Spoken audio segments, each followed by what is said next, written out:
Welcome, ladies and gents. Chris Andre here. You can find me at BetBoxing on Twitter for boxing-related tweets, or you can subscribe to the channel and click that notifications button whenever a new video is uploaded. First and foremost, guys, I want to talk about some of the controversies that are plaguing the sport at the moment. I know boxing has a history of being plagued with controversies as part of the DNA of the sport almost, right? And, you know, I don't want to say a lack of professionalism, but a hostility perhaps that you get from certain elite or authoritative members of the sport that you don't really get in other sports. But 2020 and 2021, I think people have lost their minds. And I want to talk about a couple of different things which I find quite extraordinary, to be honest, in the way they've developed in the sport and how I believe this actually harms the sport. And I want to hear everyone's opinions on this. So first and foremost, as I'm sure you're all aware, Lomachenko cast doubt on the Compubox numbers about his fight with Teofimo Lopez. Now, to put it out there, disclaimer, so everybody knows, I felt that Teofimo Lopez beat Lomachenko 7 rounds to 5. I can even understand an 8-4, okay? I definitely feel Teofimo Lopez won the fight. I also believe that Lomachenko is the best fighter in the division. I feel that he had an off day, much like Robert Garcia, the trainer. I'm in agreement with him. He started slowly. I do feel he was made to start slowly. I'm not taking anything away from Teofimo Lopez. But as Robert Garcia said, Lopez controlled the fight in the rounds he won, and Lomachenko won the fight big, so to speak, bigger in the rounds he won. And he believes that Lomachenko would pick up where the fight left off, essentially, and would win the rematch. That's where I stand. That's down to opinion and nothing else. But as a disclaimer, so you know where I'm coming from and you know who's talking to you and presenting to you the argument that he's presenting. Now, regardless of your opinion on the Compubox stats and whether they were accurate or not, in the past, I myself have spoken about how I've watched fights in slow motion, counted the numbers, and the punch stats are often different to what is actually portrayed, which is understandable. I'm sitting there with the benefit of hindsight. Having watched a fight, I can watch it again in slow motion, check out the punch stats. If I'm unsure, did that come off the glove? Did it come off the elbow? Did it hit the body? I can rewind. They don't have this luxury. So I'm not criticizing. I have no doubt that it's quite a difficult job to watch a fight and count punch stats in full time, okay? But that doesn't mean that it's infallible and people are going to question it. So when Lomachenko and his father questioned these stats, Dan Canobbio, who I'm not sure if he's the owner of Compubox, the head of Compubox, the manager of Compubox, if he's just an employee of Compubox, but I believe he's quite high ranking. I'm sure some of the followers will know exactly who he is and will be able to set me straight on this. But he put out a tweet saying, your daddy, number one, your daddy recounting doesn't make him impartial. Number two, the judges can't see the stats. Number three, you lost. Number four, you've gone beyond the point of embarrassing yourself. And number five, go down to 130. Now, I find this to be pretty extraordinary from a Compubox employee. But it gets worse. Because I tweeted to say, listen, rather than mocking him with comments about his daddy, telling him to go back to 130, which will look biased to many people, you're better off formally challenging him to make his punch stats public. It would make your point much more effectively and professionally. Now, the reason I've said this is because if Lomachenko then presents punch stats, he has to have himself outlanding Teofimo Lopez in the rounds he felt he wasn't given. If he is unable to do that, Compubox make their point. If he does present alternative numbers and Compubox believe in their product, they can then break down the punches by seconds, like I've done in the past and said, go to 1 minute and 3 seconds of round 3 and you'll see a jab lands. They can literally break it down and show Lomachenko that he's wrong. They maintain their professionalism and prove their point. At that point, Compubox's own page, their literal Twitter page with almost 15,000 followers, so not Dan Canobbio, but the page itself, replies to me and says, challenge him to make public stats counted by a 56-year-old man with no punch counting experience. Are you serious? Do we claim that we can train fighters because we've never been near fighter's corner? Now, I'm not sure what the point is that they're making here. Okay, I then replied and, I said, look, I just meant it would appear a lot more professional and less biased than referring to a world-class trainer as daddy and telling a fighter to go to 130. There's literally no other sport that this would occur. Can you imagine in a football match, for instance, so soccer, so say Opta statistics for the football fans out there, Opta stats say where X player has a 61 pass completion rate, and the player then says, I looked at my stats with my father, who happens to be my coach, I have an 80% pass completion rate, and Opta coming out and saying, well, your daddy is wrong, and make sure you go back to the second division because you're not good enough to stay in the Premier League or something like that. Can you honestly imagine any other sport where something like that happens? It's laughable. Now then, when you watch Dan Canobbio's Twitter thread, and listen, you're going to have personal relationships in boxing. I understand that. You're going to have favourites in boxing. But when he's interviewing Teofimo Lopez, he makes a joke of the fact that Teofimo often is the one to interview him. At the end of interviews, Teofimo will ask him a few questions. And again, he asks him a few questions.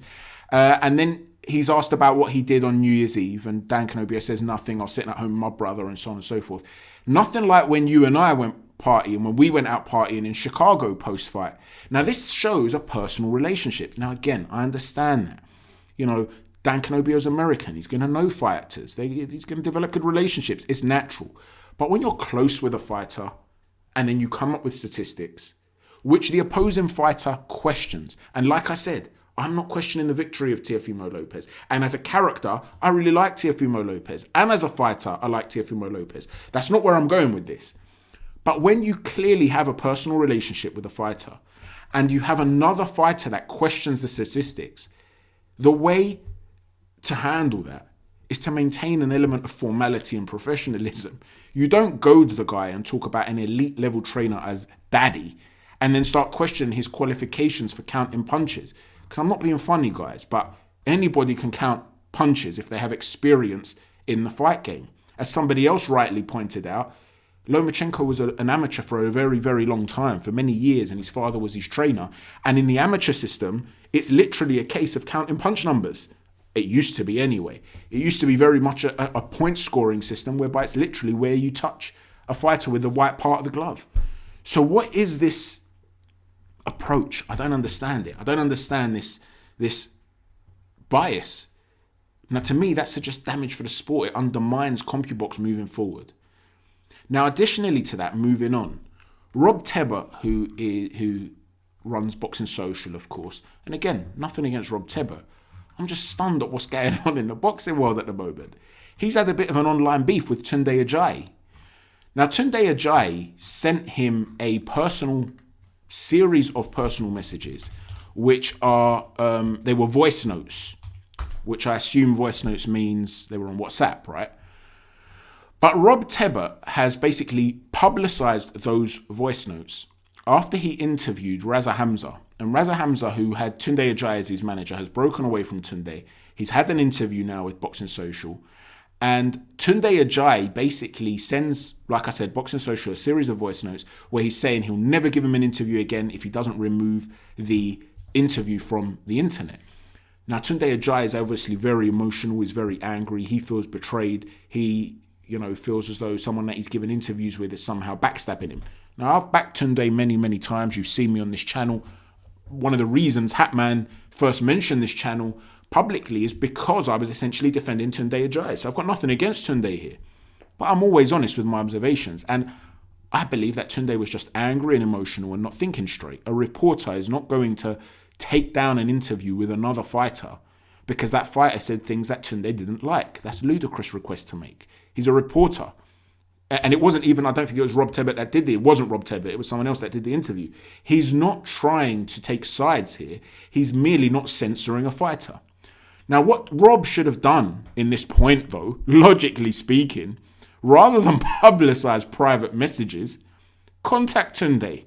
Say to him, Tunde, listen, I'm just simply giving a microphone to another fighter who's speaking up. I'm more than happy to have you set the record straight, give your perspective on this. Okay? Tell us why what Hamza said was wrong. I can't censor a guy. I'm just a reporter. And then you're fine. And then if Tunde does want to then no longer want to give you an interview, you've conducted yourself properly with decorum as a reporter and you're in a great position. Whereas what message are you giving to other fighters if you're going to start to publicise private messages? and creating some sort of Twitter beef. And then he's written a hashtag blocked at the end of it. What is going on? Everyone's losing their minds. You guys just need to sit down and talk. Now, moving on from that and talking about the more generalized situation of bias in the sport, let's get back to this lightweight situation, because I've disagreed with a number of people regarding this situation now, and I feel like I need to talk up about it. One of them was with a guy called Nigel Dennis, who, listen, by the way, there's nothing but love here for all these people, okay? It was just a debate. I've said a million times before, I'm more than happy to engage with people that disagree with me. Nigel, you did at one point start calling me a liar. That I don't appreciate. I'm not lying. We're having a discussion, okay? As long as you always keep it friendly, we're all cool, everyone. But I don't lie. I wasn't lying about my position. I'm honest about my position. So I'm going to come out with this now and tell you what my situation is. But then it continued again today. And again, this was a nice, calm chat. Again, guys, I've got no problem with people disagreeing with me. It's part of the reason I do these videos. I like people disagreeing. I like the discussion. I like the debate. I don't want just an echo chamber. By all means, if you agree with me, that's great. Tell me. But I'm not looking for an echo chamber where everyone just says, yeah, man, you're the man. I really agree with what you've been saying. No, I want to have a nice discussion, an open debate. And there's a new podcast, a new channel that's opened up called Ringside Fracas. They did a really good interview with O'Hara Davis, who talks about a lot of things. Eddie Hearn, a whole bunch of stuff. You guys should check it out.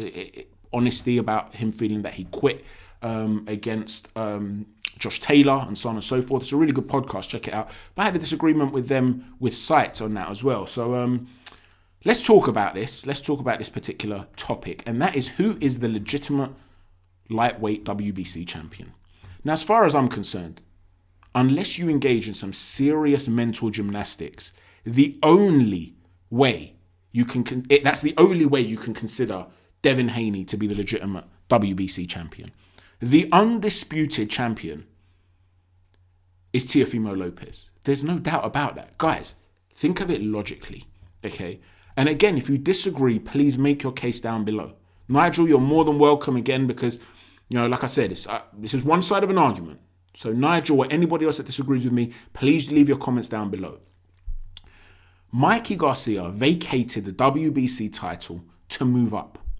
Lomachenko then fought Luke Campbell for the vacant title, and Lomachenko won it. I was at that fight. I was there that night. Within 8 weeks, Lomachenko is elevated to franchise champion. Now, I understand a lot of people do not like this. I don't like this. I don't like the idea of a franchise champion. This idea that you don't have mandatories, what is that all about? It's a joke. It's the WBC doing WBC things. It's ludicrous. But if you're talking about the legitimate champion, it's Lomachenko at that point. Devin Haney was the interim champion.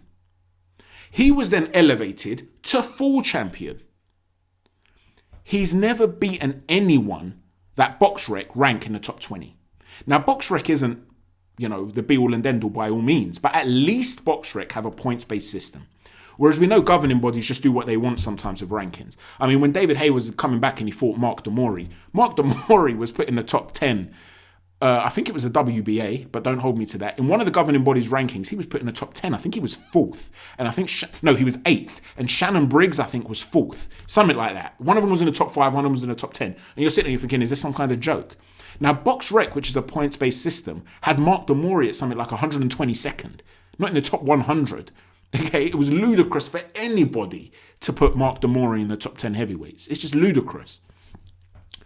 Well, Haney hasn't fought anyone in the top 20 of BoxRec's rankings. And he was elevated from his position via an email. Now, a lot of people are saying, why would you bring up email? You're calling him an email champ. You're trying to mug him off. It's not about that. It's just facts. I'm not trying to undermine him as an email champ. I'm telling you straight up, he's not a champ at all. He was the #1 contender. And he was promoted, elevated to full champ. Now, if you're going to consider Devin Haney to be the legitimate lightweight WBC champion, then you also have to consider Charlo to be the legitimate champion and not Canelo Alvarez. Are you honestly going to tell me that the WBC rate Charlo above Canelo? Canelo's the main man for the WBC. Now, and I agree, the franchise title belt is ridiculous. Just like full champion and super champion with other governing bodies. Again, I think it's the WBA. It's dumb. But if we're talking about who the true champ is, then at that point, it was Lomachenko. Lomachenko loses to Teofimo Lopez. He's the number one with all the governing bodies. The WBC has the franchise champion now. He's the legitimate title holder in reality. In reality, he is the undisputed champion. Now again, if you're not going to run with this narrative, let me ask you this. If Tyson Fury is offered franchise status, he becomes now the WBC franchise champion. Are you going to tell me that the winner of Anthony Joshua and Tyson Fury is not the legitimate heavyweight champion of the world, undisputed heavyweight champion of the world? Are you going to tell me it's Alexander Povetkin, who's currently the interim title holder, who would then be elevated himself to full champ? Come on, man. What are we playing at over here? If we want to see order in boxing and we want to see clarity, then we've got to call out, yes, you're right, call out the franchise champ. Say, listen, this is ridiculous what the WBC are doing. But don't punish the guy who is the guy just because maybe your favourite fighter's there as the full champ, or maybe you don't like whoever the full champ, the undisputed champion is, or whatever the case might be.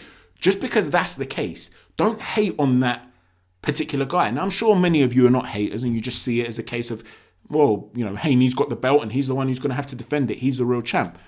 But realistically, we all know that he's the number one contender. Guys, consider this. What do the words undisputed champion mean? Champion is essentially, it means it's the guy that is elevated, the one that exceeds above the rest. Undisputed means without question. So who is the number one guy at this current moment in time, without question, among all the governing bodies? It is Teofimo Lopez. The WBC do not rate Charlo above Canelo. The WBC, by the same token, do not rate Devin Haney above Teofimo Lopez. He is elevated to franchise status. He is not demoted. He is not stripped of his belt. If you disagree, please let me know. I'm looking forward to everybody's opinions on this. Personally, I agree that the franchise concept is ridiculous. I agree with you. They should get rid of it. I agree with you. We need less belts in boxing, not more. But if that's the case, the only way to get to the bottom of it is to find who are the legitimate champions. And then we're not going to find out who the legitimate champions are when you demote a guy who never lost the belt in the ring and promote a guy who's never won it in the ring. Unless he's stripped. Let me know what you think, guys. Thanks for watching. Chat to you soon. God bless.